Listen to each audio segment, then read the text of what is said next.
Hey everybody, welcome back to the Barndo channel. This is Charlie with 1845 Barndominiums. We're in Hallsville, Texas this week. I'm here with Cody Holloway, the owner of 1845 Barndominiums. We're going to talk to you a little bit today about step one of the build process. So I've got my floor plans are ready. Yep. I've got my contract signed. I'm ready to get going. So we're going to talk a little bit about the first step. We are in our subdivision here in Hallsville that we're starting our Master's Way subdivision, and we're standing on pad number 2, I believe, which we've got this one just about ready to put rebar down. We've got some more footing to do, but we want to talk a little bit, Cody, about how do we get from my floor plans done, how do we get from raw land to where we're standing right now, almost ready for concrete? So a couple of things that people always want to ask, what's next? I've got land, I'm ready to build. We actually met with somebody this morning who said, they had a contractor tell me, oh, we're good, we'll just start pouring right now. Yeah. Probably not a good plan. Yeah. So step one, really, you have your actual topsoil there, your raw land with vegetation, all the other stuff there too. So step one is going to be remove that topsoil, remove that vegetation there, and get a good feel of what actually is below it. Yeah, because it may look good on top. Yeah, oh yeah, it's green grass, everything's level, everything's great. But we want to know what's 2, 3, 4 foot below that. In some cases, we were talking a little bit earlier about one, you said, hey, 10 foot below this thing, we had water running. So it's important for us to get like a core sample, correct? You can test it a couple ways there too. The most efficient way and the best way to do it is to get a core test ran by an engineer or a pouring company. They'll come back and show you the PI of the actual dirt itself. Then you get to know actually what's below it. So whenever you pour there, what you put down below, you know you're not gonna have an issue going forward. Yeah, so what would be, if you had to say, we're in East Texas, so it's different everywhere. Yeah. What's the best type of soil here locally that we can find? Like what would be the ideal situation soil-wise? So we have a lot of clay here. Clay and iron ore. Actually in this location it's more clay, but a good sandy loam sand along with clay, a good mixture there too to get a good PI. 10 or 12 is always a good number to look for when you're actually testing that out. Okay, so we've got some perimeter footing, some built in here. Yep. Now we're not completely done digging here. We've got our plumbing in. So let's talk a little bit about perimeter footing and why we do that. So with our type of build, what's the importance of perimeter footing? And a lot of times we don't see interior footing in there. Sure, so a lot of people ask, on a Barndo build especially, why do you do the way you do? Why you design the slab the way you design it? Well, it's pretty easy.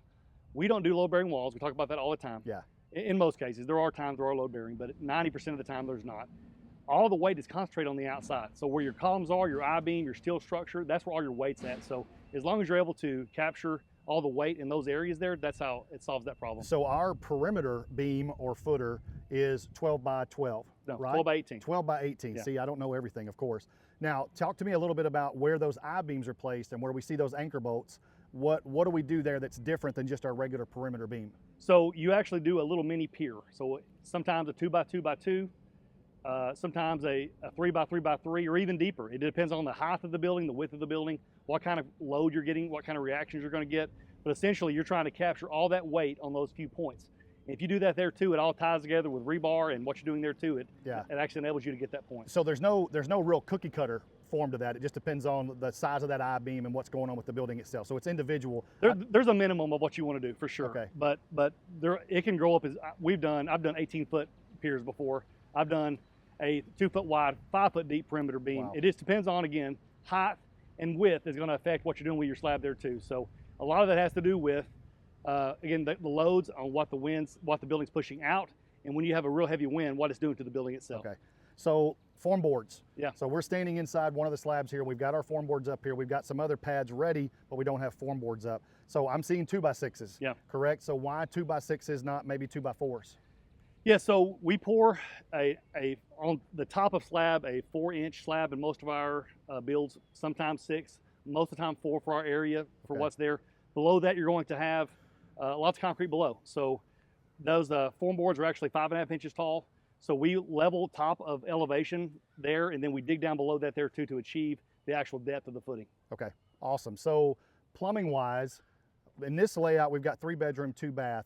So I can see our shower, our drains and things like that. I don't think they're completely done with this layout. So how does the plumbing affect our interior footing or us prepping everything for concrete pour? Yeah, so it doesn't affect where it's there. You can put it anywhere as far as the plumbing you want. You don't want to put it, you would try not to put it where the footing's at, but if it is, it's not a game breaker. Yeah. But what you'd like to do, you can't affect where the I-beam goes. So if there's I-beam location or tubing or some kind of structure where the column is, you cannot put any kind of plumbing there, because that's something you can't move. Yeah, and we take care of that in the design portion. Sure. So if we see that in the design when we're working on floor plans, things like that, that's something that we try to maneuver and manipulate a little bit in that process so that we're not sitting out here now. Yeah. We've gotten to this point and now all of a sudden there's a 12-inch I-beam for some reason in the middle of some of our plumbing there. Yeah. So let's talk a little bit about what's next Yeah. for this particular pad. I know Sure. we've got some footing left to dig here. So what's next? What are we going to see when we come back? So let's look at step 1, 2, and 3 of this whole deal. So we got the topsoil scraped off. We actually did a core sample. We tested it back, it came back okay.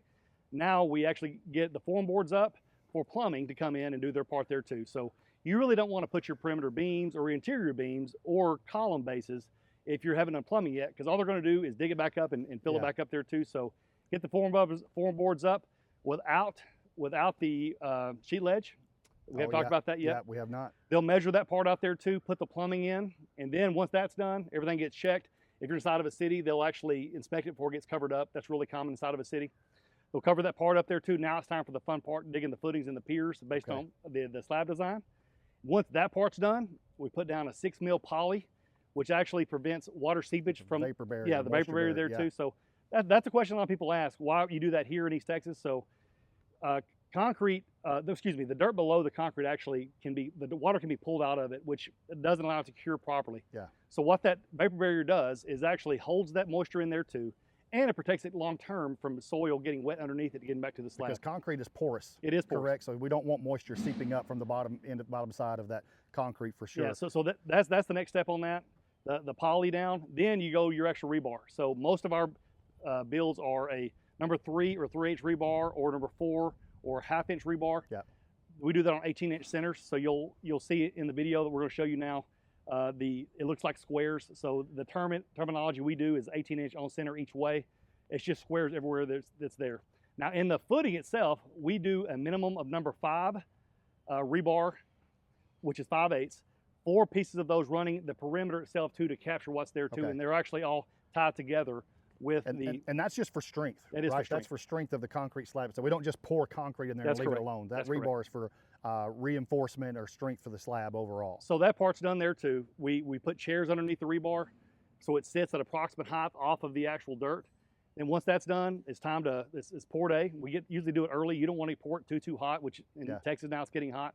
You don't want to do it too hot. So now we pour, get a good smooth finish with a trowel with lots of different tools, as you see on the video there too, to get it a good elevation there too, and now we're ready to let the cure time happen, then ready to build. So when we come back, we're going to probably come back after we've already laid down our vapor barrier. Yeah. We've got our rebar down, and we'll be able to talk a little bit about sheet ledge and how we manipulate the form boards to create a sheet ledge that we're going to need. If it's stone ledge or sheet ledge, we'll talk about how we do that. So when we come back in our next video, we're going to be right back here in Hallsville for Masters Way, and part 2 of this video will actually be, we're going to look at the rebar, vapor barriers down, and we're ready to pour. So we're going to try to catch them right before anchor the pour bolts date. too. Anchor bolts will be set too. We'll talk a little bit about those and sheet ledge, and then we'll actually come back on pour day. The third part of this will be on pour day. We'll come back and talk about that after the slab's been cleaned up and they're done for the day. We'll come back out and talk about that a little bit. So that's going to wrap up our video for today. If you haven't subscribed to our channel, please go ahead and do that now. We would love to have questions and comments in the comment area below.